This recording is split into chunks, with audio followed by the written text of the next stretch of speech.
మాజీ సీఎం జగన్ కు సీఎం చంద్రబాబుకు తేడా లేదని ఏపీ కాంగ్రెస్ అధ్యక్షురాలు వైఎస్ షర్మిల అన్నారు. నాడు కుప్పంలో జగన్ చేసిన దాన్నే నేడు పులివెందులలో చంద్రబాబు చేస్తారని ఆరోపించారు. ఇద్దరు రాష్ట్రంలో ప్రజాస్వామ్యాన్ని కూలి చేశారని మండిపడ్డారు. ఇద్దరు నేతలు కేవలం ప్రధానమంత్రి నరేంద్ర మోదీ ముప్పు పొందడం కోసమే పనిచేస్తున్నారన్నారు. ఇక బీజేపీతో ఒకరిది బహిరంగ, మరొకరిది అంతర్గత పొత్తని ఆమె విమర్శించారు.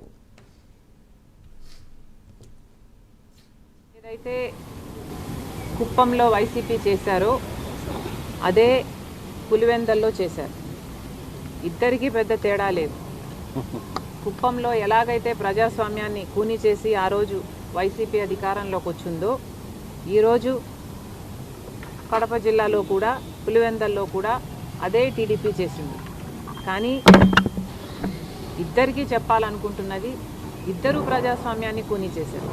టీడీపీ అయినా వైసీపీ అయినా ఇద్దరికీ పెద్ద తేడా లేదు.